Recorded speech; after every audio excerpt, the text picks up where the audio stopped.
Hare Krishna. We are getting ready. I was late.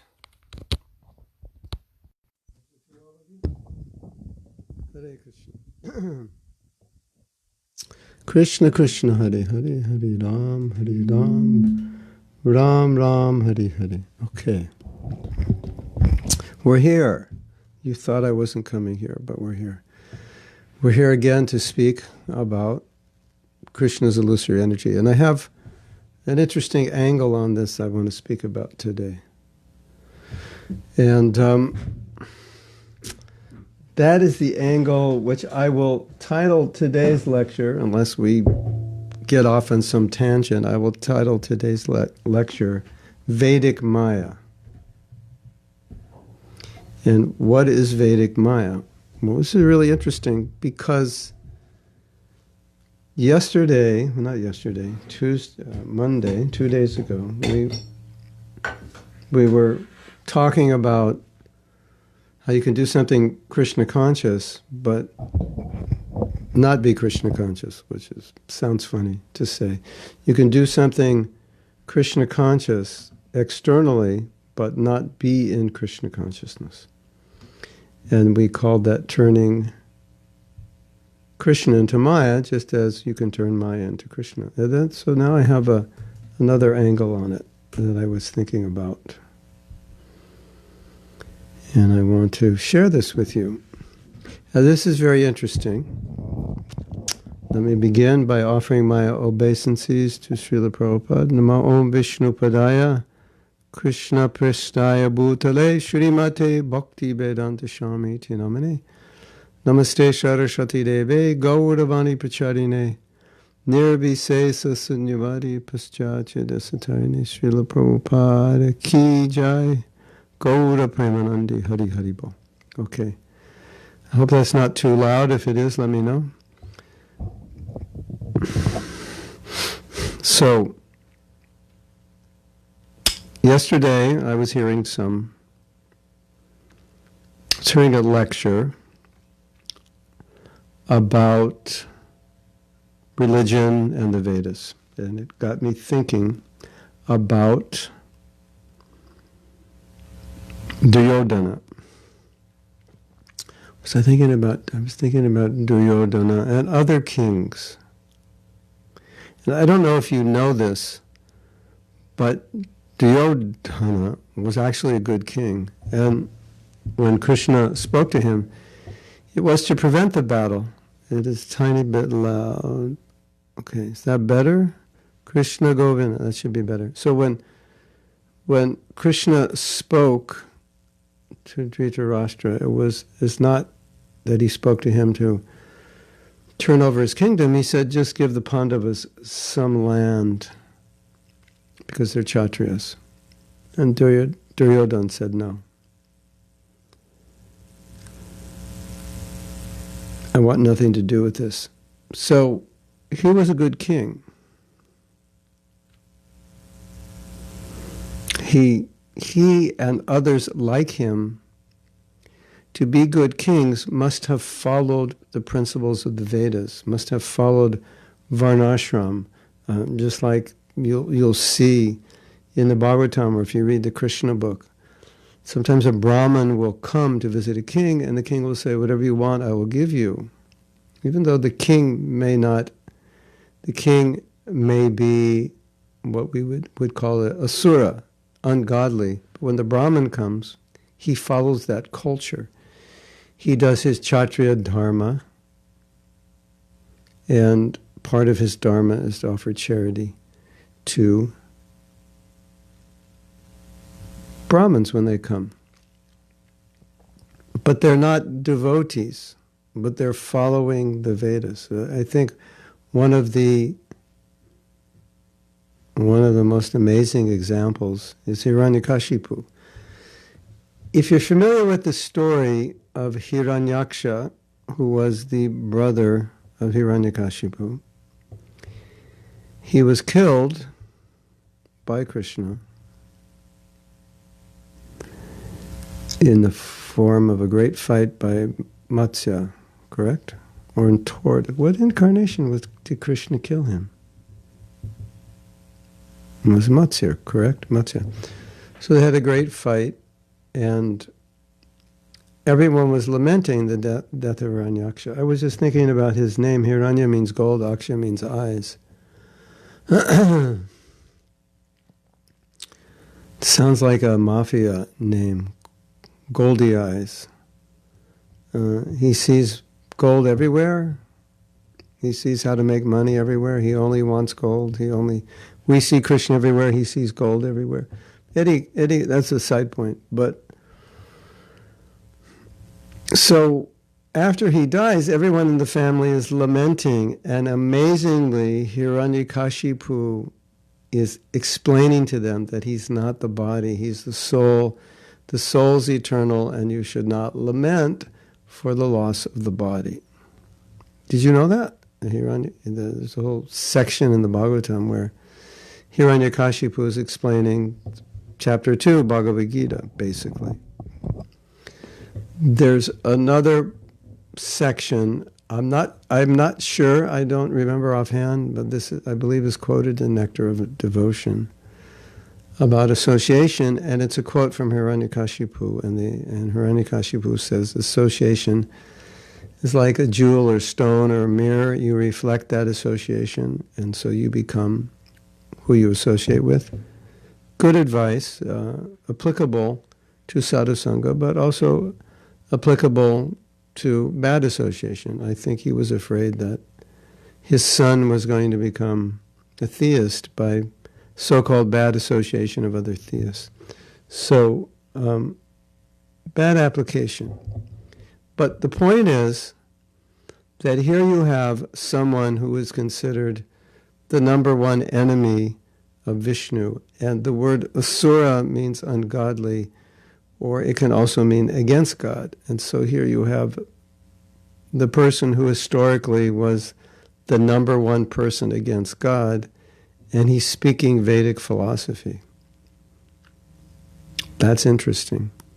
He also did tapasya to worship Lord Shiva. Somebody said that Trump had worshiped Lord Shiva. I don't know.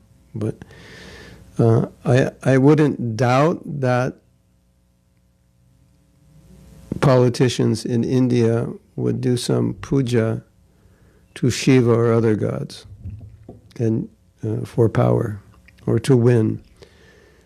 And as you know, in India, people do all kinds of puja to all kinds of gods. So they're also following, or let's say theoretically, they're following Vedic injunctions in their pujas. But for the sake of discussion, let's just say they are, or at least at some time in history, there were people who did the pujas properly. And the Brahmins who do puja often are hired to do puja. They'll do puja for those who will pay for them to do their puja, and their puja follows the Vedas. But the Brahmins are not devotees. So they're following the Vedas, they're getting paid for their pujas. And maybe one of the most graphic and worst examples is that you hire someone to chant Hare Krishna and pay them, a professional group, not devotees. You hire them to chant at your wedding. So now they're chanting Hare Krishna at your wedding. In every case that we're discussing, either speaking about the Vedas, doing tapasya to Lord Shiva, worshipping the demigods, the kings worshipping the Brahmins, or following other Vedic injunctions of Varnashram, in every case, they were doing it for themselves. So you take something, so you think, well, it's Vedic, therefore it's spiritual or religious. Well, it depends how you would define religion, but if you define religion as a connection with Krishna, a connection with God, no, it's not religious. If you find religion as following a set of rituals in the Vedas, it's religious, but atheistic religion at the same time, or tamasic religion. So I just thought that was an interesting example as a sequel to Monday's class. Yeah. That's Hiranyaksha, golden eyes. Yeah. So, who was it? Matsya, who... The boar, I'm sorry, the boar. Why did I get that? Yeah, I think Matsya is the ocean. Yeah, the boar. I was seeing the boar and I was saying Matsya. Yeah, the boar. And they had a good fight. Of course, he lost and he was killed. Hiranyakashipu already hated Vishnu and now especially took revenge for the death of his brother. But don't you find it interesting that he was speaking basically Bhagavad Gita? And he was probably the greatest atheist that ever lived, at least the most powerful and the most ardent, and just you know, I don't know if you've ever seen this, but atheists, when you talk about God, it upsets them. But it not only upset Hiranyakashipu, it upset him so much he tried to kill his son, who had become a theist. So I don't think in the modern age atheists would kill their children because their children believe in God. I haven't seen that. We haven't heard that. At least they have some respectability. Okay, you believe in God. Okay, I don't agree with you, but I will respect that.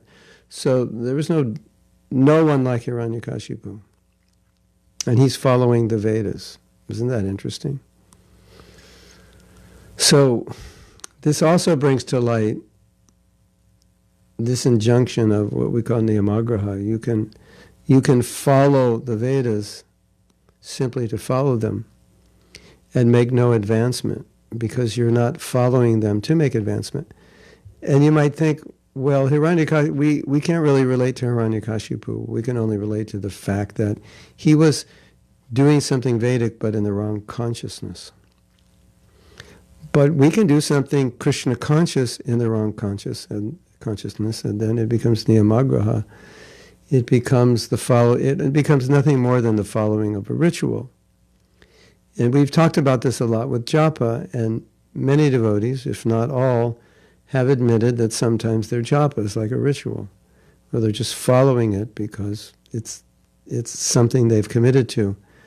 But their consciousness is not there, and the result is not there.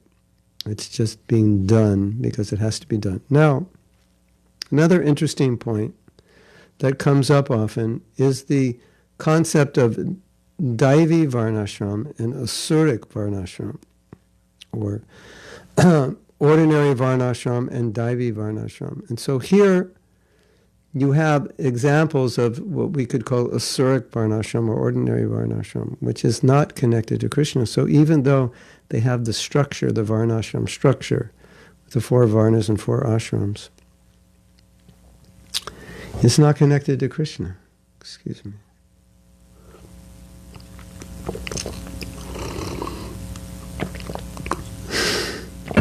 It's not connected to Krishna.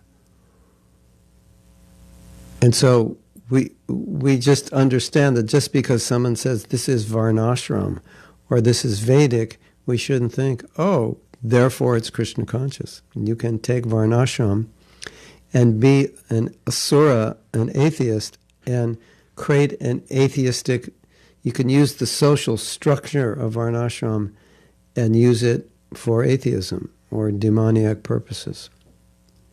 Isn't that interesting? I want to turn this light down. It's a little too light here, isn't it? Don't go anywhere. We'll be right back.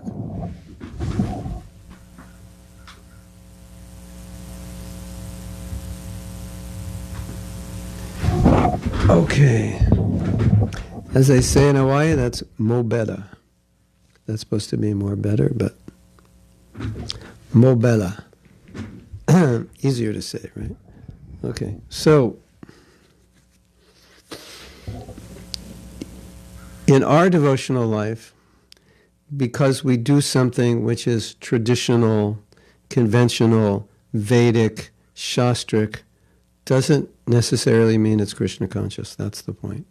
And it can be a foundation for Krishna conscious if you are Krishna conscious and if you connect it to Krishna. So we've been talking about how Krishna consciousness means connecting everything to Krishna, and now we're talking about this wild idea that you have to connect Krishna to Krishna, which just sounds strange, doesn't it? But it's true. So we have to connect the Vedas to Krishna. Vedashya sarvam ahameva vedo. Krishna says, I am the goal. But you have to connect the Vedas to Krishna, otherwise you can connect them to whatever goal you want. In the second canto of Bhagavatam, there's a whole list of demigods you could worship with specific results. If you want to get a good wife, good husband, money, power, worship this God, worship that God. Now, there's another conversation. Vedic scholars, Ravana comes and you can go down the list of like Vedic kings who were learned and Vedic and horrible people, actually. At least no, maybe I won't say horrible people. Some of them horrible people, but just not Krishna conscious. So now we have this strange idea of connecting Krishna to Krishna. And I think one of the things we're learning here is just because it's Vedic doesn't mean it's necessarily connected to Krishna. It has to be connected. And just because it's not Vedic doesn't mean it can't be connected to Krishna. Vedic means, if you want to define what Vedic means, it means what's in the Vedas. There was some controversy when someone was talking about Vedic, and someone took exception to that. Why? Excuse me, I'm going to plug my phone in. Why? We're talking about Vedic, we want to talk about Krishna consciousness. The point is, if you use the term Vedic, generally you mean something in the Vedas. Sometimes it's not in the Vedas and we think it is and we call it Vedic. It may just be Indian. Came later, not part of the Vedas. But I think that's the message we can get. You can be totally Vedic and completely not Krishna conscious. You can be very un-Vedic externally and be Krishna conscious, although some people believe you can't be Krishna conscious unless you're Vedic.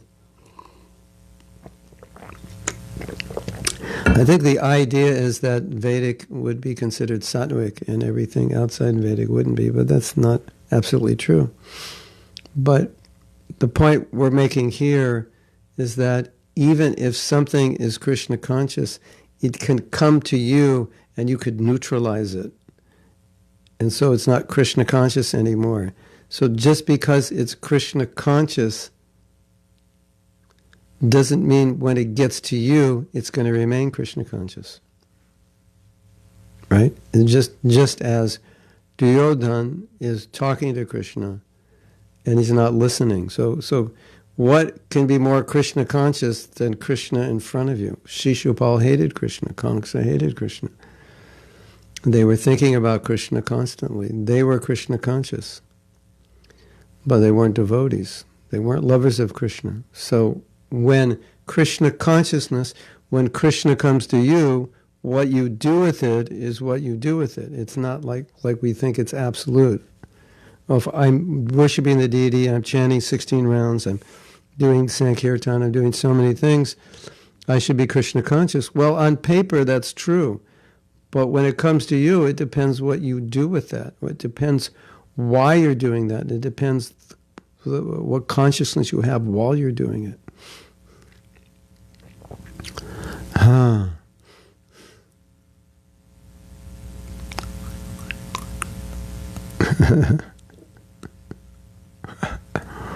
Add a picture of Varaha.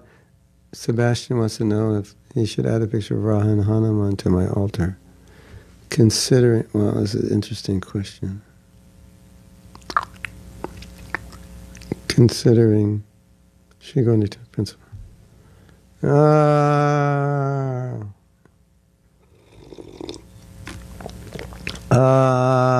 That's my answer. Let me think about it. It's not something that Prabhupada did introduce Sitaram Lakshman Hanuman, but it actually wasn't for us per se. It was more for the Indian people, that they feel attracted and therefore they would come to the temple. Generally, putting someone like Varahadev on your altar, generally on his appearance day. Unless you have a Varaha Shalagram, that's different. Anyway, I'll leave it to you. It's not a crime, that's for sure. Okay, so that was my introduction, and I think now we can begin reading. I don't think there's any questions. Yes, I'm getting better. Not 100% yet. My body is still swimming in a bit of an ocean of mucus, as you can tell. As you can hear, but maybe less than previously. Okay, so now we are going to read from Prabhupada's letters. I wanted to tell you something. We've been having interesting discussion. I mentioned this a little bit previously, but I think we could talk about this a little bit before we begin reading. I've been having interesting discussion with some senior devotees about Prabhupada's letters and his conversations and his morning walks. And so typically we say that the most important evidence is through the Prabhupada's books. They're written for the world. Letters are written for individuals, not always global, universal. Lectures, morning walks, not written, spoken. Where it's written, it's thought, it's known, people are going to read it, what you speak. And so the discussion was going on, and some devotees were saying, everything Prabhupada says is extremely valuable. And we understand that some letters are time, place, circumstance. Some letters are written only for an individual. They're not meant to be circulated. That's true. We understand that. But you'll see most letters are not of that nature. And many letters are very philosophical. So we had arguments on both sides. Some people saying, I don't think we should minimize any of the instructions of Prabhupada. And some people saying, no, there's a hierarchy. And the devotee that was saying that they're all of value, we can't really gradate them. And I told you this before, said that Prabhupada mentioned book distribution 29 times in his books, and in his letters and conversations it came out to, I think, over 900 times he talked about it. So he was making the point that certain things are described in more detail in Prabhupada's books, in his letters, specifically his letters and conversations and classes. Specific things, practical things. And sometimes details, because the letters were often Prabhupada answering questions. So you might read something in Prabhupada's books, you have a question, the devotee writes a question, I read this, or how do we do this, or what does this mean? So it's an elaboration. So we're reading from the letters, and I think because we read so many letters about dying and that whole 3 months worth of classes on it, I think you all realized how there's so much philosophy in Prabhupada's letters and so much clarification. So I respect those who say that the real authority is Prabhupada's books. I think in a sense it's obvious. But for me personally, I never really created a hierarchy. I accepted everything Prabhupada said in you could say, in order to help me understand what Prabhupada's saying by understanding the totality of what he said about something. So if there's some kind of contradiction, you might say, okay, well, ultimately we'll have to accept what's in the books. But generally, you won't find contradiction. You'll just find elaboration. If there's a contradiction, it might be specific, time, place, circumstance. Also, the devotee that was praising all of Prabhupada's books, all of his letters and everything, quoted Prabhupada saying, study my books and everything that I've said in my classes and letters and so forth. So it seems that Prabhupada didn't necessarily give them a second-class situation, although there's one time he said, it's not necessary, I've said everything in my books.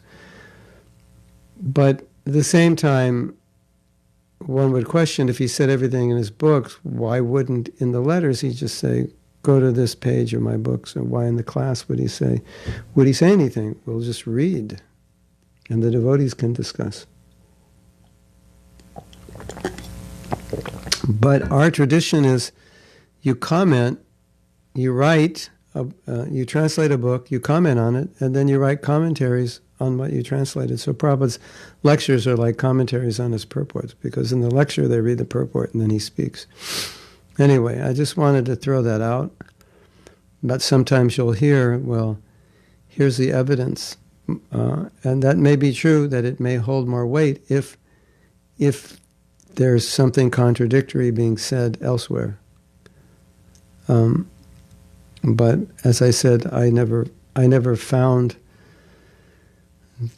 gave less weight to anything Prabhupada said, unless it was just, Prabhupada talking about some politician and his, just my personal opinion of this politician or something like that. Then that's different. It's just Prabhupada talking, I like pakoras, I like this kind of pakora, that pakora. It's not a Vedic aphorism that Prabhupada's talking about. It's just his own liking or opinion about something. But otherwise, there we go. So now we're reading from Prabhupada's letters, because my study for this topic began with Prabhupada's letters, because we have a book called Sikshamrita, which is Prabhupada's letters. I think Sikshamrita is only his letters, as far as I know. And it's by topic. So that's what we're reading. Okay. So Anuradha seemed to think I already read all these. And I must have a horrible memory, because in reading these, apparently again, I don't remember having read them. And as I've often said,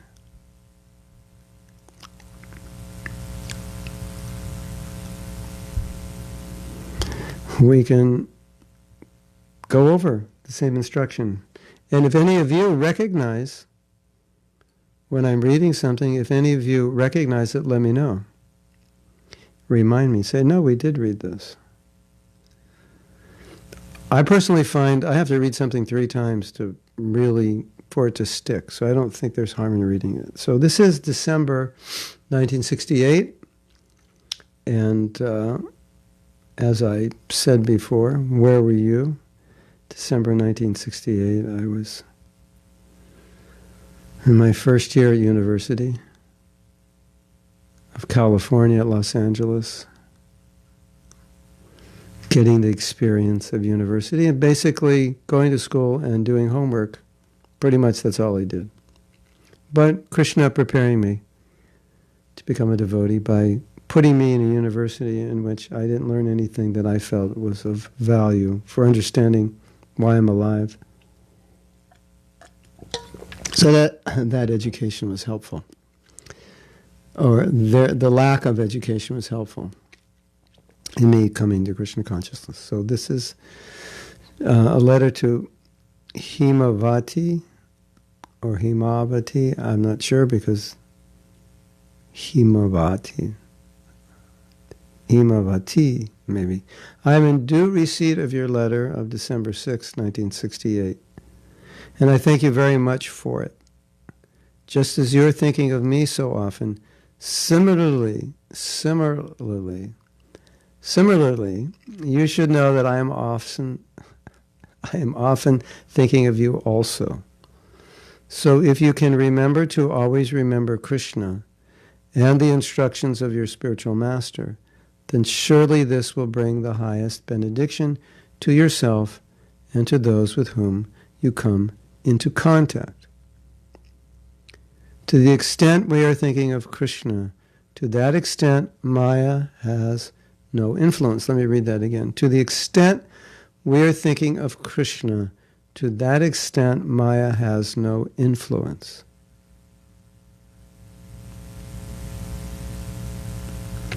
But as much as we are desiring to forget Krishna and trying to enjoy for ourselves, to that extent we must suffer the pains of Maya. So our remedy for material life is very simple. Simply to chant for Krishna, to dance for Krishna, to work, prepare nice food for Krishna, and then cent per cent, we become fully free from all other influences. Please always remember this secret and show by example to all others. So I had mentioned before, or actually many times I mentioned a letter I got from Prabhupada. And I think this came up on Monday in response to a comment, I think, by Krishna Karshani, how it's hard to remember Krishna. And Prabhupada wrote me and said that the goal of Krishna consciousness is to be fully absorbed in thoughts of Krishna. And now that we're talking about Maya, that kind of comes into a specific light because the goal of material life is to think of Maya 24/7. Whether you're conscious or not of that goal, that's what you do. You're absorbed.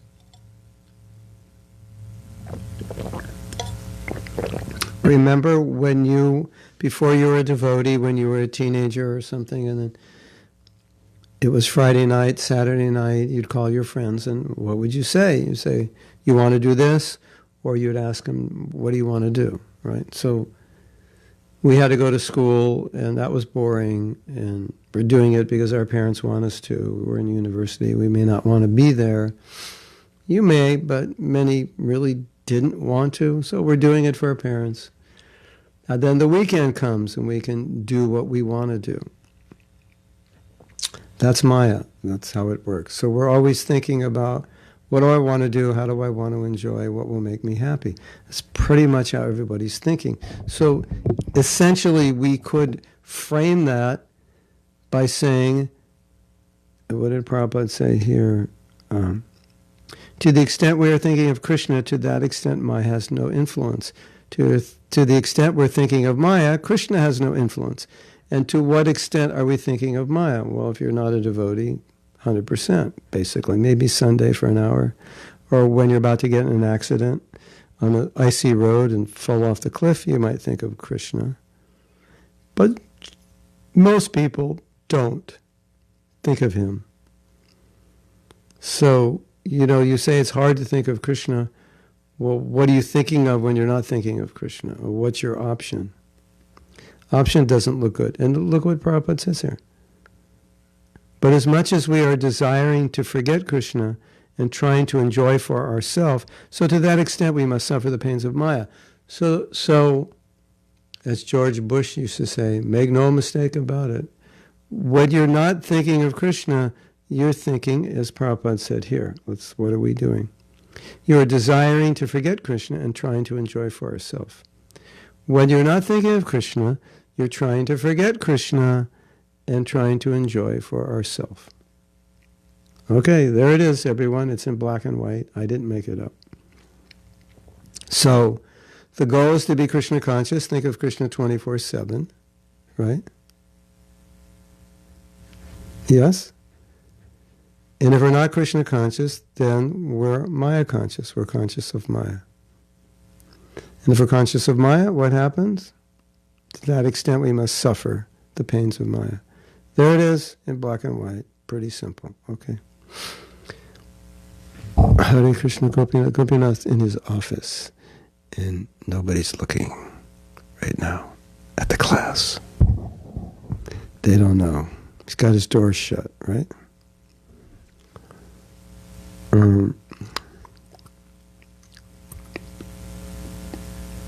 Yes.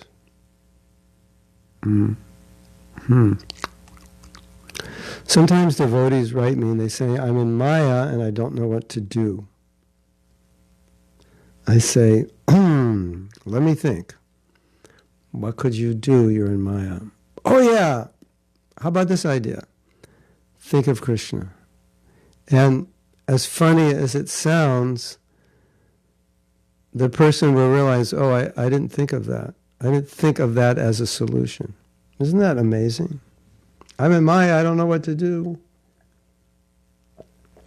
Help me get out of Maya, I don't know what to do. Have you ever thought about thinking about Krishna when you're in Maya? As like a possible solution to get out of Maya? Where there's Krishna, there's no Maya, remember? No, I never thought of that. That's a great idea. Thanks for reminding me. I'll try to remember that next time I'm in Maya. Isn't that funny? And isn't that true? Yeah. It's so funny, it's not worth laughing at. It's actually very sad.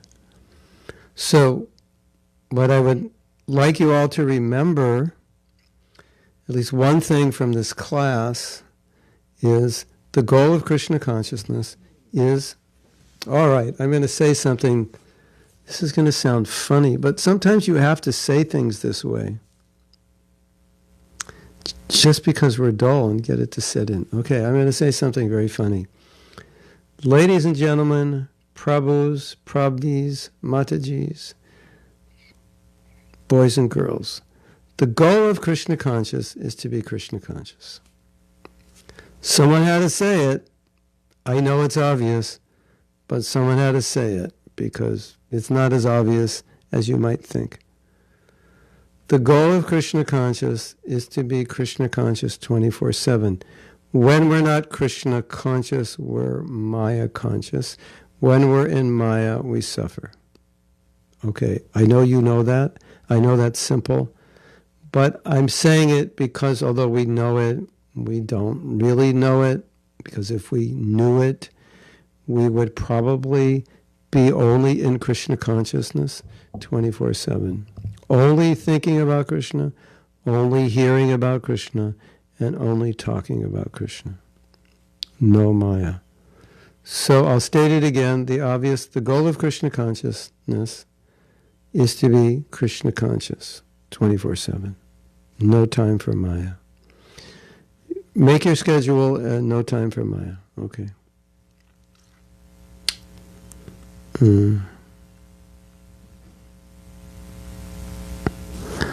So, Priyamvada says, interesting question.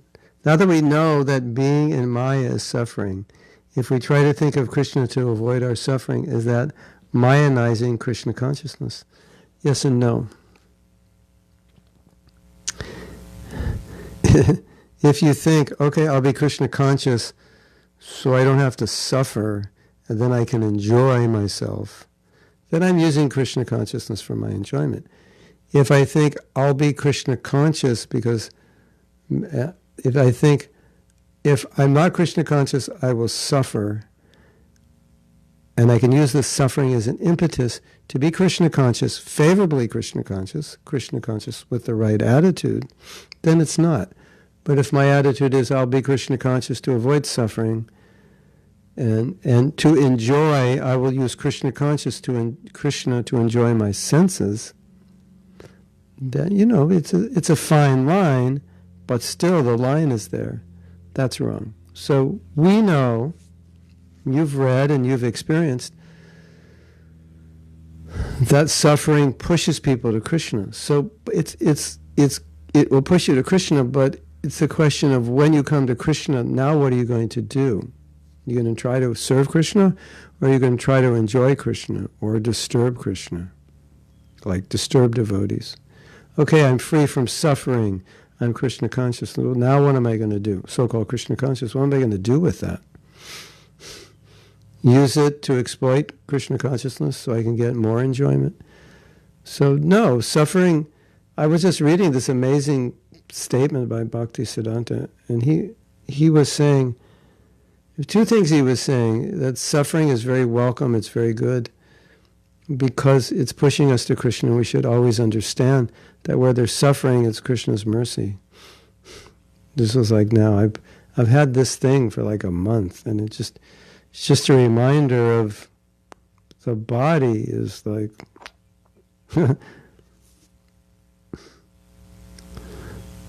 so the body it's a walking, basically, hospital. It's just walking disease. Prabhupada said that. He said like health is kind of like the exception. Basically, disease is kind of normal for the body. But when you're actually sick, it reminds you, so you can take it in a good way. Suffering, things don't work out. I was trying to work them out. Oh, the world is not good. I don't like it. Things are so bad in America now. And there's an election coming up. And we've had some riots on the streets. And the president has called in military to break up the riots. He's commanding military force, and he's doing it because the riots are anti-Trump and bad for his winning the election. And there's all kinds of fears of what kind of crazy things he could do. Prior to the election, it could call for a martial state if he loses the election, so he still controls. He could contest the election, not leave the White House. He's really empowered white supremacists. They could do something violent. You look at what's going on, and obviously what goes on in America, it does affect the world, at least economically. Obviously, in other ways as well.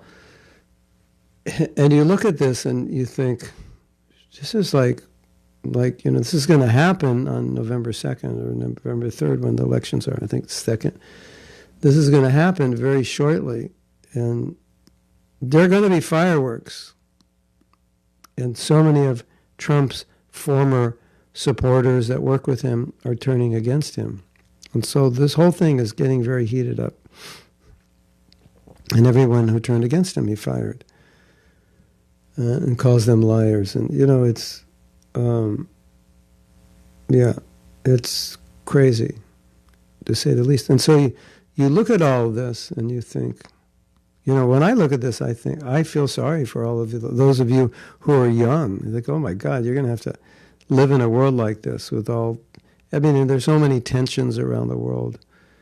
What's going to happen with the environment, because Trump did nothing to save the environment and did a lot to make it worse.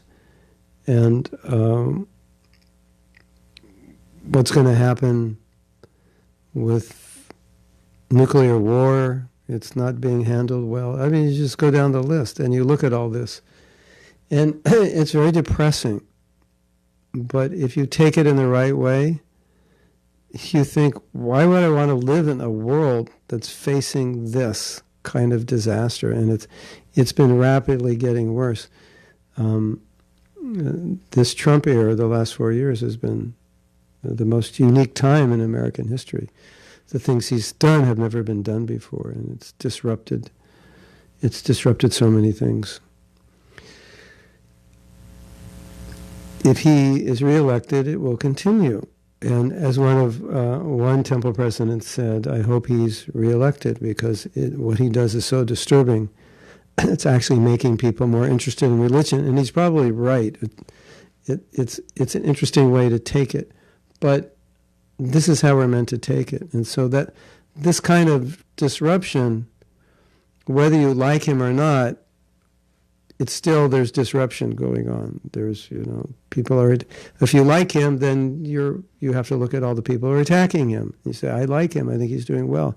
He's being attacked unfairly, and etc. So, this way, if this helps you, think, I am thinking I'm going to make a permanent settlement in a world that's going to hell. I'm thinking I'm going to be happy in a world which has a proliferation of nuclear weapons, which if used would basically destroy most of us, if not all of us. I'm living in a world where there's the environment could get so bad that we'll destroy ourselves, etc. So that's meant to be an impetus so that you take to Krishna consciousness more seriously and more purely. Then it works.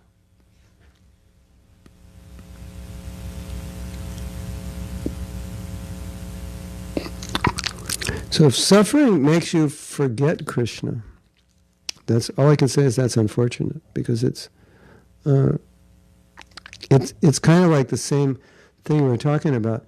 You take a Vedic injunction and you use it to exploit rather than to facilitate your spiritual life. That's unfortunate. You use Varnashram, and instead of facilitating spiritual advancement, use it to facilitate your own position, your own power. That's unfortunate. So if we see suffering and in your suffering you forget Krishna, that's unfortunate. That is turning an opportunity to become more Krishna conscious into an opportunity. I don't say opportunity, but turning it into a situation which causes you to forget Krishna. That's unfortunate. And I've seen this. S. Later has a question. Malati Devidasi mentioned that when we don't feel like doing anything, it is a direct attack from Maya. So is going to rest and sleep also an attack? Is it better to stay awake then? Okay. It's later. Let's see how long you can stay awake before you fall asleep. Sleeping more than you need is an attack of Maya. Sleeping what you need is not an attack of Maya. Sleeping what you need is simply keeping your body healthy for service. Takahata slept a half hour. Prabhupada probably slept 4 to 5 hours total a day. You may sleep 6, 7, 8, whatever you need, but don't sleep more than you need. And don't sleep less than you need. So we've got our reporter from Europe is telling us in Europe is even more crazy right now, it seems. We will have civil war soon. Oh my God. This is also, things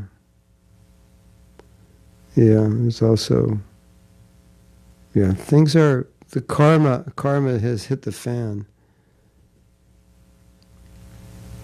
Kind of unprecedented in modern history, what's going on now. This should be an impetus for all of us. And in a sense, we want a world that's peaceful, and we want to live a peaceful life, but the fact is that things like this make it so much easier to communicate Krishna consciousness to people, and in a sense make it easier for us, because it's kind of like the bridge behind us has been broke, so we can't turn back. There's, you want to turn back to Maya, but probably what you left when you became a devotee 30 years ago was a lot better than what you could go back into now. I just saw a video of a festival in Berkeley in 1970 that I was in, and it was so funny to watch it. It was just like 100% hippies in that festival, because it's where the festival was kind of one of the hometowns of the hippies. And I was just looking at it and thinking, this was such a different world than it is today. And even though there was turmoil then, it's much worse now. So let that help you. Why not? If it can help you, let it help you. It should help you. And if you suffer and you forget Krishna, that's an example of what we're talking about. Because suffering is like Krishna created suffering to help us. That's why it's there. If we're very advanced, we don't need it. But if we're not, we need it. Okay, so let's read some more. Now we're in 1969, January. Where were you? What were you doing in January of 1969? And you're all thinking, Prabhu, I wasn't born until 1978. I wasn't born until 1983. I wasn't born until 1972. Yeah. You don't know. From your recent letters, I can understand that you are keeping yourself busily engaged and are improving nicely. This is our process, that you do not let even 1 minute go by without doing some sort of service for Krishna. Because as soon as there is a little gap of Krishna consciousness, immediately Maya makes an attack to grab us again. So that little attack is like, the example we can give is the alcoholic. I don't know if you know this. I think I mentioned this before, but what I've been told is if one is a recovering alcoholic, they are told you cannot be near alcohol and you could never drink alcohol again in your life. Not even one drop, because if you take one drop, that one drop is going to just kick in your habit again. It's going to be the catalyst for your habit, and then you'll give in. So you have to give it up completely, which is, I think, is a very good instruction for any habit that you need to give up completely. There's some habits you don't need to give up completely. You just need to moderate. But some habits you need to give up completely. They're principles which we have to avoid, and so you have to stop. And so this is a good example. And Prabhupad saying 24/7 we should have service. And I want to tell a little story, which it's very simple, but it had a profound effect on me. And I don't know why it had such an effect, but it did.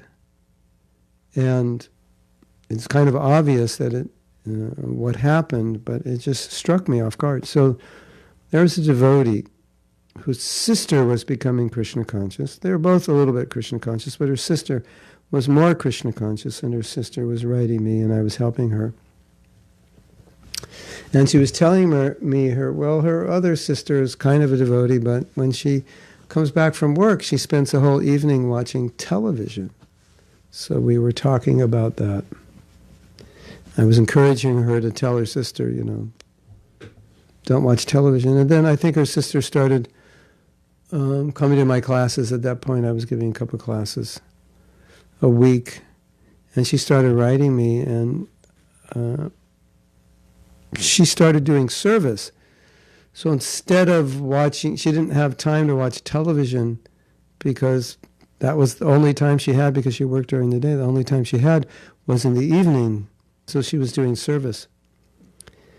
And she wrote me a letter, and she said that this has transformed my life, having this service, because otherwise I'd be watching television. And it just struck me, it's such a simple point, but it struck me that I was raised in the ashram, so we were 24/7 doing service. So I didn't really know anything other than service.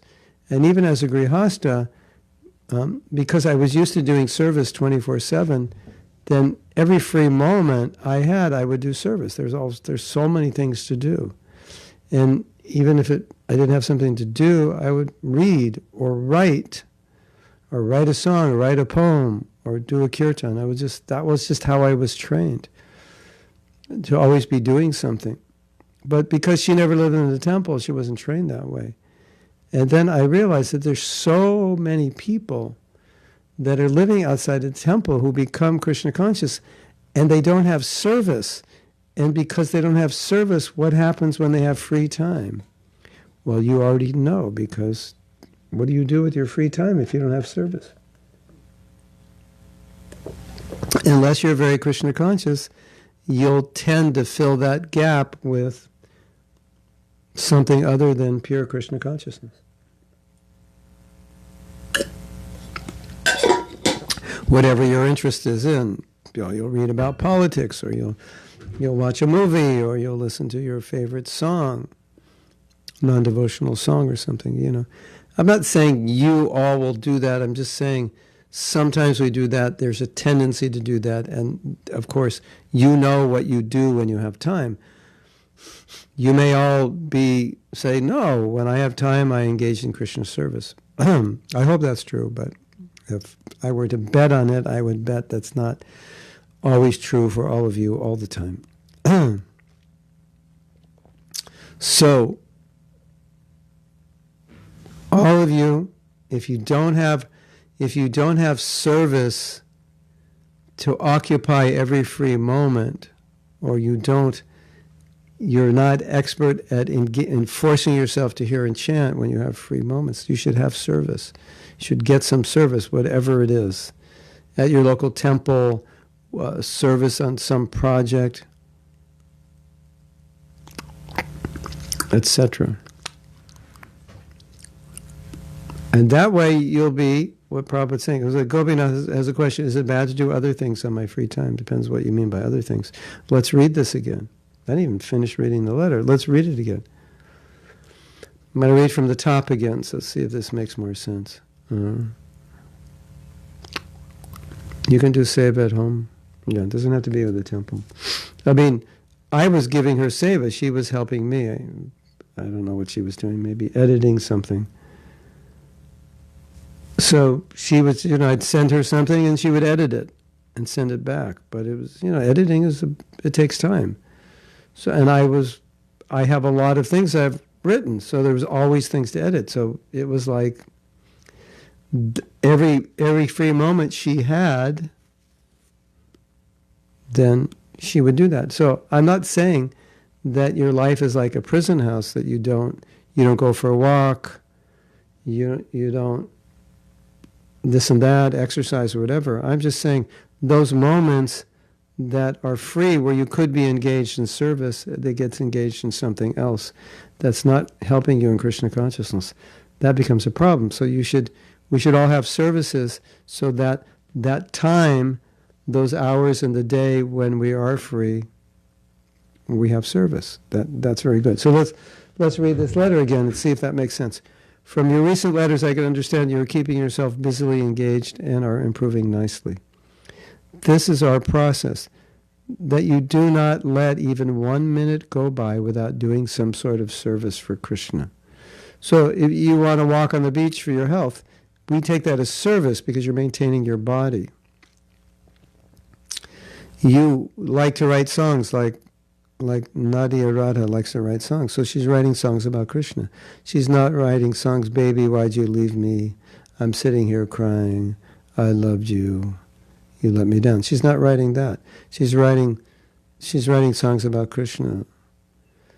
So that's filling the gap. There's no Maya there. So keep up with your kirtans and outside engagements, and always think of Krishna, so that Maya will not have a second's opportunity to try to conquer you. And Krishna gives all assurance that the sincere devotee will never know defeat. So if you simply try to propagate our movement in this Seattle area, you will be successful, rest assured. So I think you can understand the point now that Prabhupada's making. Now there's another letter. It's an interesting letter. And Prabhupada's making this point. So Nadia Radha is saying, now instead of singing, baby, why'd you leave me, she sings, Krishna, why'd I leave you? Yeah, then it's okay. Without you, I'm a mess. So there's one letter, it's a real interesting letter, and I want you to note this, because it's an important point. Prabhupada says, we should all be engaged, never mind what you do, just something. It's a very important point. Now, when we're looking at preaching and strategy, it does matter what we do, because some things work and some things don't, right? But there's another concept. Well, what can I really do? Prabhupada's doing everything. I can only assist. That's there, and I think that's the right attitude, even when we're making strategy. But then there's a third attitude, which is just be engaged somehow or other. So here's the strategy. We need you to do this, you to do this, you to do this, you to do this, you to do this, and say, but I really like to do this. Can I do this instead of that? Okay, you can do that. Just be engaged. Okay, well, you do that, but the main thing is be engaged. Doing something that's going to keep you absorbed and inspired. That's the important point. So when you're when you're talking about being in a stage where you're susceptible to Maya, rather than being in a more advanced stage where if you give an advanced devotee 24 hours with nothing to do, he'll completely utilize that every second of those 24 hours. He'll totally utilize that in service, in hearing and chant. He'll chant extra rounds. He'll read more. He'll work on projects like no problem. But if we're susceptible to Maya, then that instruction that Prabhupada's giving is just be engaged. Doesn't matter what you do, just somehow be engaged, because that is what will keep you out of Maya. And that's why having service at home, even if it's only like a half hour a week or an hour a week, at least that hour will make a difference. It will inspire you. So I'm going to go back, because I saw all kinds of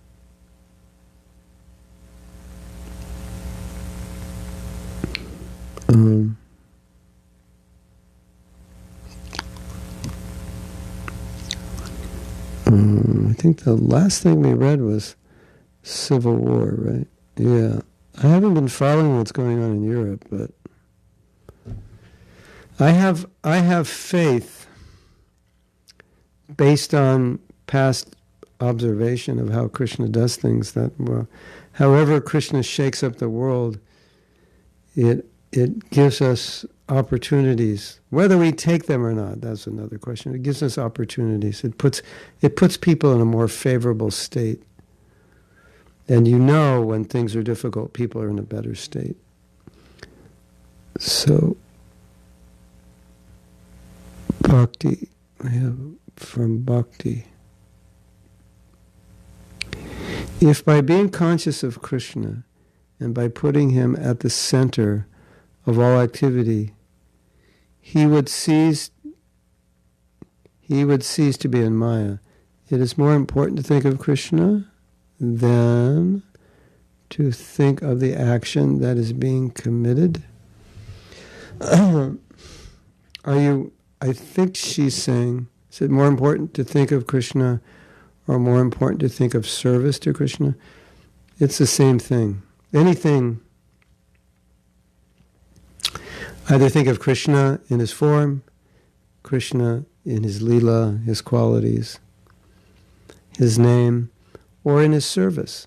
That's all. It's just the point is I think the best answer to your question is you're not absorbed in thinking of Maya. There's a funny story. There's actually a couple funny. My daughter was reminding me. Oh yeah. My daughter was reminding me, it's an interesting thing she mentioned to me this morning. She said, it's interesting that when Bhakti Siddhanta was in Radhakund, which is, Radharani's place, the most sacred place, the most, you could say, esoteric place, he told Prabhupada, if you ever get money, print books. This is what was on his mind, book publication. Isn't that interesting? She said, that's so interesting. I thought, yeah, that's a good observation. That in this most of sacred places where you would think, and many devotees when they do parikrama are talking about very esoteric aspects of our philosophy and rasa tattva and raganuga bhakti and radha bhav and so many things, in that place, that's where Prabhupada got the instruction, if you get money, print books. And then the other story that I've told many times, which is, I think is a significant story also, it reveals Prabhupada's heart. He was going to Vrindavan with the devotees, and I believe this was the first time the devotees went to Vrindavan with Prabhupada. And if you read in Krishna book, the meditations that Akrura had going to Vrindavan, I remember the first time I went to Vrindavan, devotees were doing like small talk in the car, and I'm like, why are you talking about this? We're going to Vrindavan. We should be meditating on this holy place and how we'll see Krishna in Vrindavan. And so that we learn from hearing about the mood of Akrura when he was going to Vrindavan, his meditation. At least that's how I took it. Like when you go to Vrindavan, it's like you're going to such a sacred place and you want to be in the right consciousness, and you're meditating on how you're going to do your sadhana and your service and how to be Krishna conscious. And Prabhupada didn't say anything, and the devotees were waiting for some esoteric utterance, Mahavakya. Mahavakya means great sound, like a foundational aphorism. And at this time they were building the Krishna Balaram temple, and the government, I don't know why, I forget why, but there was a restriction of cement. It may have to do with politics going on here and there, or the government needed cement for something, so there was a restriction. It was hard to get enough cement. We weren't getting enough cement for the buildings. So after some time, I got the impression it was like an hour and a half on the road. Prabhupada finally made his Mahavakya, and he said, cement. He was thinking about the cement. So then someone might say, here's your spiritual master, supposed to be this Rasik Vaishnava on the way to Vrindavan, and he's thinking about cement. But cement translates into temple, temple translates into helping conditioned souls. So totally in the mood of Radharani, compassion. It just comes out in a different way. So thinking of Krishna is not limited to just his Leela, but you can be thinking of cement for a temple, and that's Krishna conscious. So I don't know if that answered your question. I think it did. If it didn't,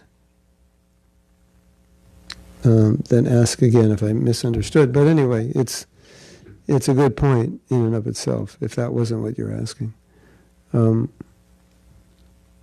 I think sometimes devotees are accused of not being rasik or deep enough because they're thinking so much about preaching. But that was always in Prabhupada's heart. And that was always his connection. His preaching was his connection with Radharani. So Krishna Karshani says, I think it's the opposite. It's very difficult to communicate KC to people nowadays, at least in Poland. People are in such a deep fear. They're so afraid that they will lose everything. They feel that they are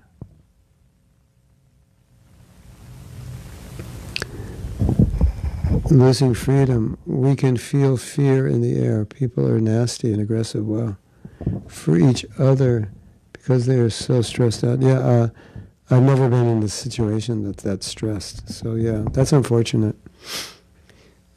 In here, it's more like we're not experiencing it personally. It's like reading about a war in another country. It's upsetting, but it's not on your land. So your life is still normal. So it's true what you say. If you're too distressed, it's hard. But at the same time, Prabhupada said that God-conscious people will become more God-conscious, and so maybe this situation is really a test of how religious people are. Who are the religious people in Poland? Because they should be in the churches.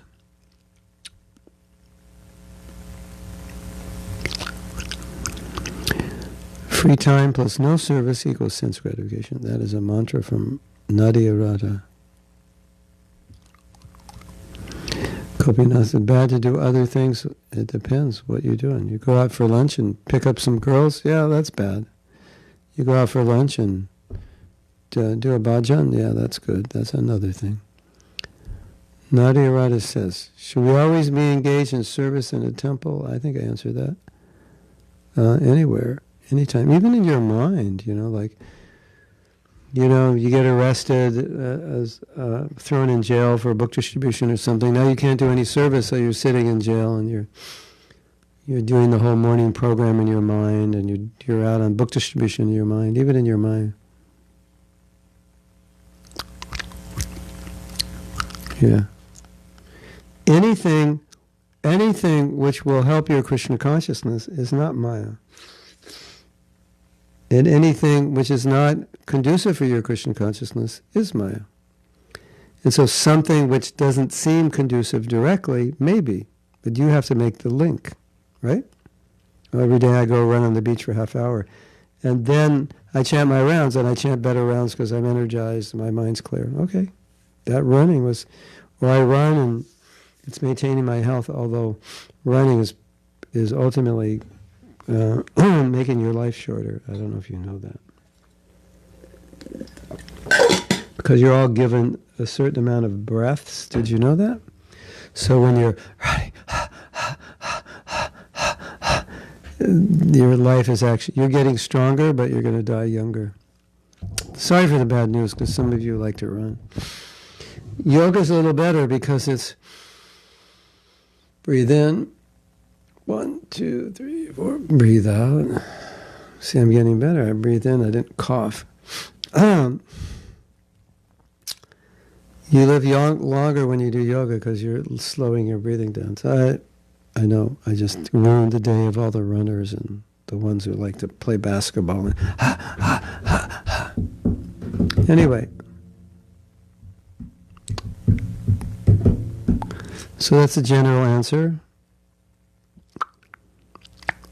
Without you, Lord. Okay.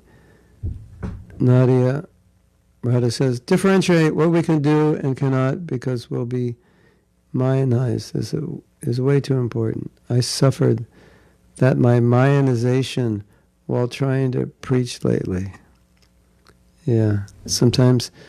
And also, I think what we learned from Nadia, who tried to Mayanize a situation that kind of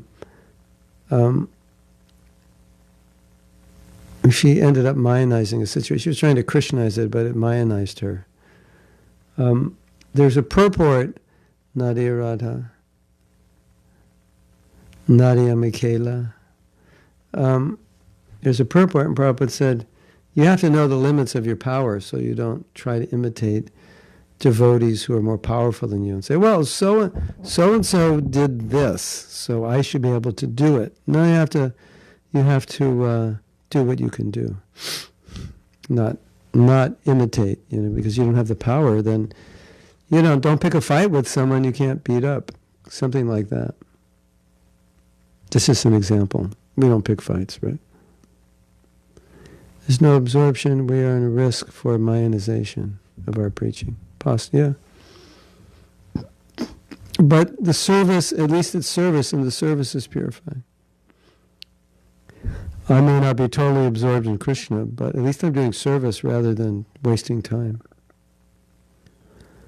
Gopinath says, I think I'm too attached to other things that are not bad, reading stuff, talking to a friend, but are not too Krishna conscious. Yeah, well, let's look at it this way.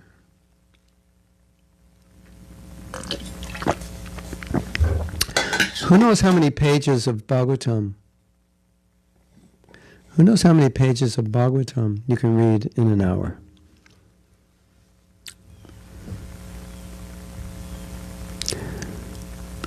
I think, from my memory, you could read a whole canto in 10 hours. Right, but let's just say you could read a chapter of Bhagavatam in an hour, okay? For the sake of discussion, more or less. Depends how long the chapter is, but we'll just say an hour, or even we'll say 2 hours. So Gopinath, that 1 hour you waste doing whatever, that's a chapter of Bhagavatam. And if you've wasted an hour a day, That's 365 chapters of Bhagavatam. That's like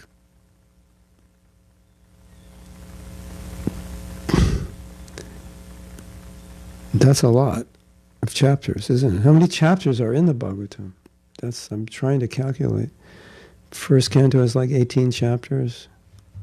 So that might have, that hour conversation, if you transfer that to reading Bhagavatam, you might be able to read the whole Bhagavatam that year.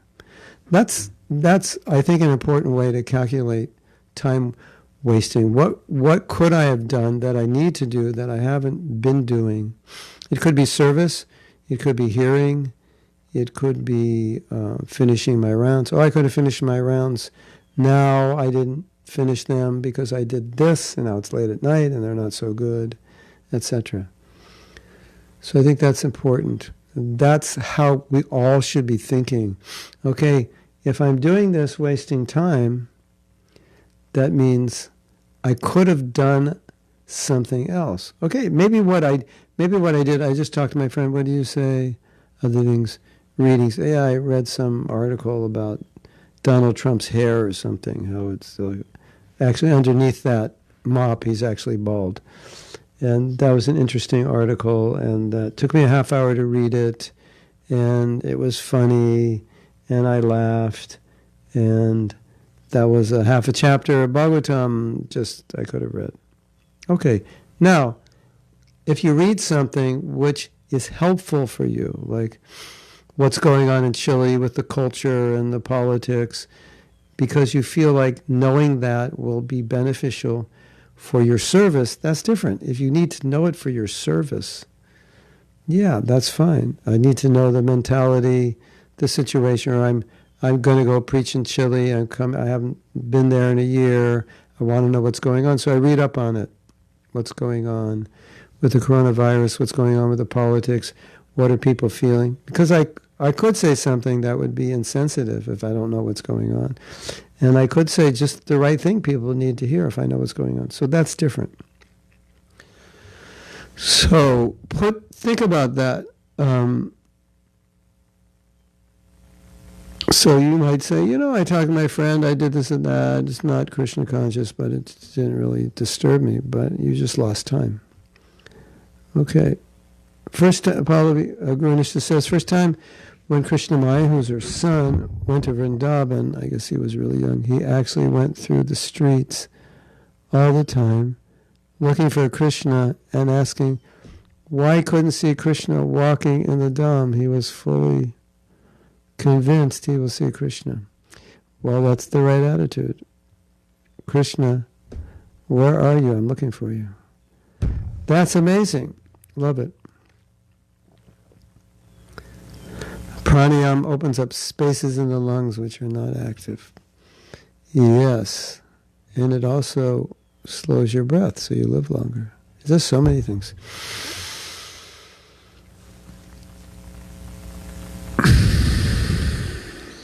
Okay, everyone, do pranayama.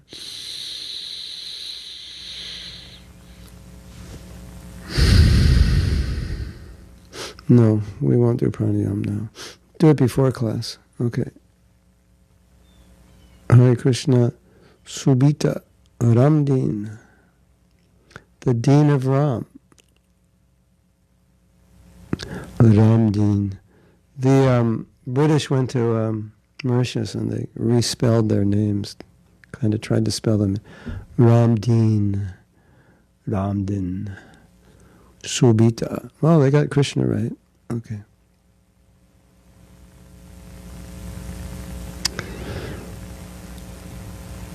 Gopinath's asking 100. 100 to what? Read or study. To have some service also. You need exercise and diet. 322 chapters in total. Wow. So 1 hour, if you can read a chapter in an hour, then you can read the whole Bhagavatam in a year with 1 hour a day. If it takes you 2 hours to read a chapter, then it'll take you 2 years, a little less than 2 years. Krishna Karshan is asking, what is practical? What is a practical service? A kind of escape from dealing with our own issues, psychological or emotional. It seems it may make the situation even worse. Well, generally,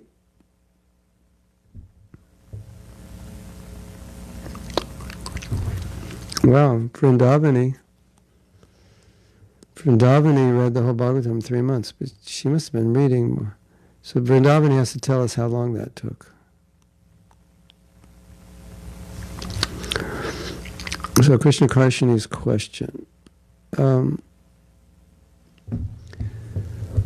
One of the cures for being overly concerned about our own issues and problems is to help other people with their issues and problems. And that's why we as book distributors and Sankirtan leaders, temple presidents, preachers, we always experienced that our service, which was to help others become Krishna conscious, was always the best therapy for our own problems, because we didn't have time to think about our own problems, and in helping other people solve their problems, often we felt so, I don't know exactly how to put this or what was going on. Generally, it's just we forgot our problems. You might say, well, you really didn't cure your problems. You just forgot your problems. But the point was our problems weren't bothering us. And in many cases, we did permanently forget our problems by helping others. So service is ultimately directed to bring people to Krishna consciousness. Right? And so service is ultimately, it's about helping others. Like if I write an article, I think about the people that I don't know yet who are going to get the article and read it. So it's kind of, for me, it's like personal. It's almost like talking to somebody. So I'm always thinking of the other person I could help. And, sometimes writing an article or creating a course, it's not easy, it's inconvenient. It would just be easier to just sit back and watch a video of Prabhupada. I don't have to do anything. I can just relax. But then I have to create the course and study and tax my brain and organize it and then record it, and it's work. But that's what we're meant to do. And in giving ourselves in service to others, we overcome our personal problems. I remember this distinctly from the days that I was a Sankirtan leader, because the Sankirtan devotees would tell me this all the time. They'd say, I have so many problems, but when I go out there, I forget. I don't have them. I'm trying to help other people. And my personal experience in undergoing austerity and difficulty in service is that I don't really notice it, because it's service. And because it's service, I don't calculate, am I happy doing this service? Am I not happy? I look at it more in terms of, this is a service that needs to be done. And it makes me happy that I can do it, because I can help people. So if your happiness is in helping people, then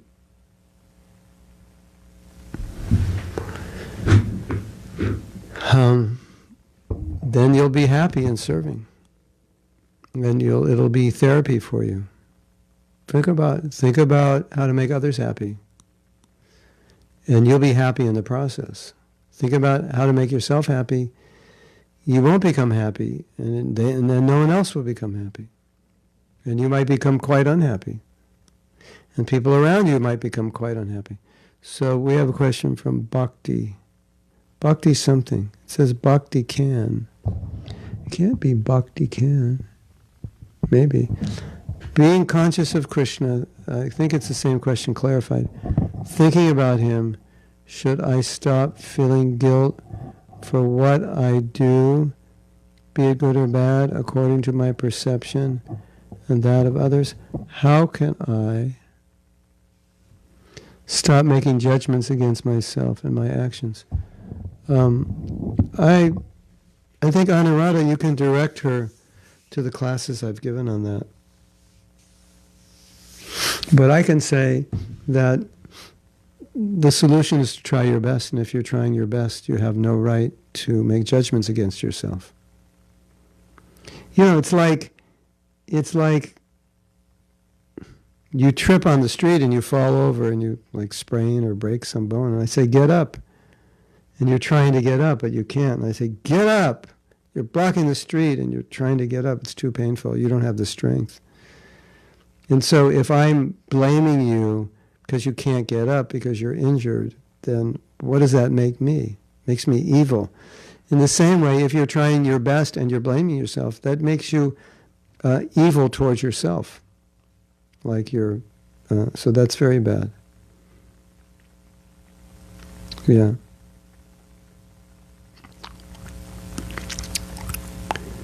Now, if you're not trying your best, then you should feel guilty, because that could help you. But the guilt you're talking about, I can see it's not helping you, it's hurting you, it's harming you. And it's not Krishna conscious. If something is harming your Krishna conscious, it can't be Krishna conscious. So in a sense, no one should have the question, is, guilt good or bad? Well, look at the result of your guilt and you'll know. Oh yeah, my guilt, it helps me because it rectified me from doing anything sinful. Oh, my guilt just depresses me, I beat myself up, I'm discouraged. Okay, how could that be Krishna conscious? That's unhealthy guilt. That's you're getting mad at yourself because you can't get up even though you're trying. Try your best sincerely. What more can you do? That's always my answer to that question. Try your best sincerely. Can you do better than try your best sincerely? I don't think so. You have no right to beat yourself up if you're trying your best sincerely. You have no right to beat yourself up, even if you slip and fall, but you get up again and you try your best sincerely. You have no right. It's cruel. You would never do that to anybody. You would never. Imagine there's a child, they're trying to do something, and they're very sincere, and they're having trouble doing it, and you're getting angry at them. That's evil. At least it's unfair. So be fair with yourself.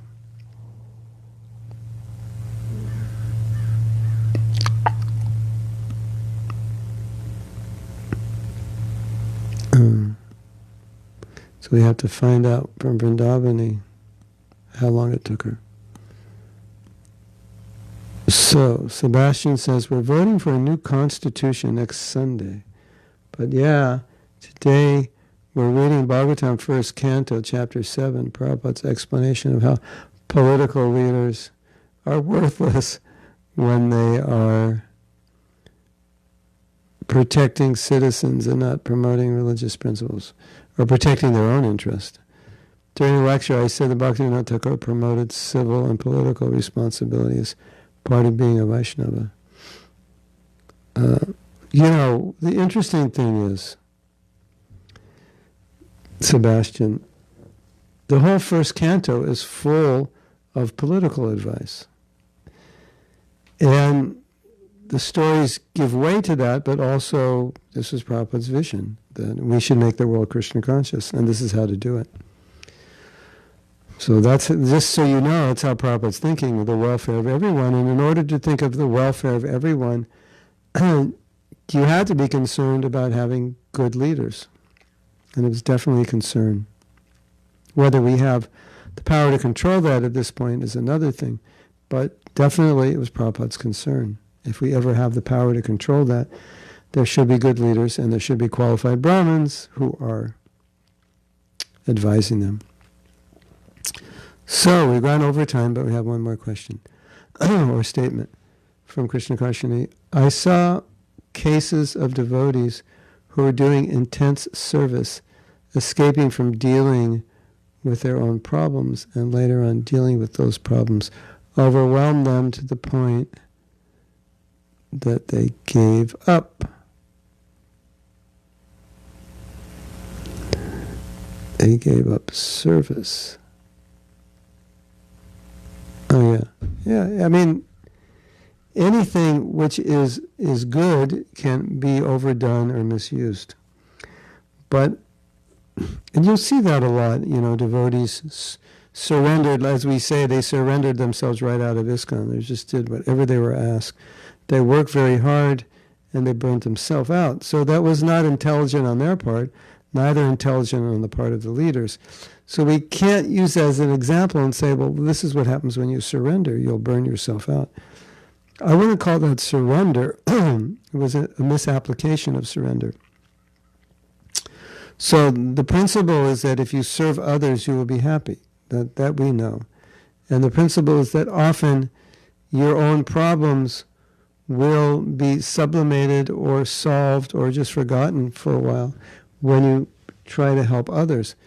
But if you have serious issues, obviously, that need attention, that, what I was referring to were not just like personal, normal, ordinary problems like, I don't like the room I'm sleeping in, or, I didn't get the temple commander didn't give me the soap I wanted. Or they gave me the wrong toothbrush, or my shoes are causing me blisters, things like that. Not deep issues, obviously. But still, the principle is there that when you serve others, that's like the highest reward. But of course, if you want to surrender, you have to be in the right. You have to be in a healthy state of mind and balanced and so forth. So that also, we can't deny that. Okay, so tomorrow we'll have class. I made it through today. I only coughed once. That's a good sign. And I don't feel like coughing now. It's a little strange for me to talk because my whole head is full of mucus here, and I actually feel like I'm speaking to you on an airplane of high pressure or from underwater. I think you could kind of tell. It's like, it's awkward actually. I don't feel normal, so I'm kind of subdued. I don't think I told any jokes, did I? That's a bad sign. Something must be wrong with me, right? But we can do it. It's a little like someone who has vertigo or something, There's like, I don't have vertigo, but it's like, imagine you had a ball of wax kind of like this part of your head, and it's kind of like weighing you down and clogging you. So it's, So that's going on, gradually, hopefully getting better. But we're going to see the doctor today to see if he can do something more. But anyway, we're here. We're okay. We're still moving on forward. And reading Prabhupada's letters, I think, is very enlightening. Hare Krishna. Okay, so we'll see you tomorrow. I'm not sure. Sinuses are. Thing is, it's not clogged here at all. Maybe it is sinusitis in my ear. I'm not sure, but it's not clogged here. And we did a neti pot. And it's like unclogged here, but clogged here. Maybe it's the same problem. We will be doing class in Russian tomorrow, and I completely forgot what we were talking about. But there is a topic that we've been talking about with the Russian devotees. Yeah, I can join the japa session. Well, I have doctor. I'm going to see him at 1:15. So that means I have to get there at 12 to be able to do the japa session. So we'll see. We will try. Anyway, I don't know the topic for tomorrow's class, but I think it's a continuation of the last time we gave Russian class. Not with Odaryadam, but before that.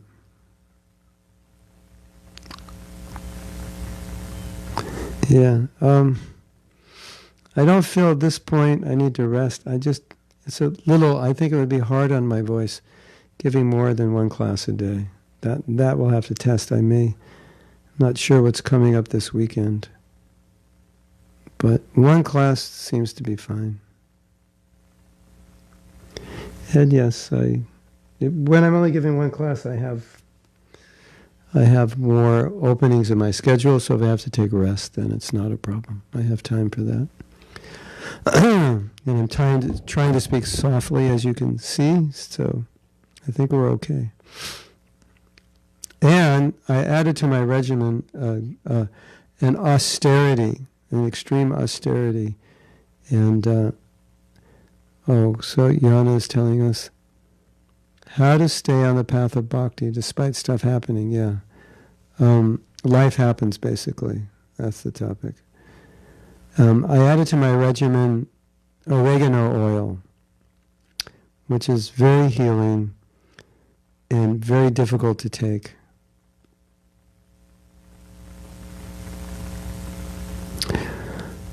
Very difficult to take when you put it in water and drink it. If any of you have any oregano oil at home, and you ever have, you can look up what it's good for. It's very, very powerful. And if you take it, just think of me, and you'll remember that I suffer when I take oregano oil. It burns. I take it in water, but it still burns. But it's been helping for sure. I breathe in eucalyptus steam. Yeah. And tea tree oil, I haven't taken it all. It's just like, I don't know. This has caught me off guard. But anyway, we're working through it. Hare Krishna to all of you. We'll see you tomorrow.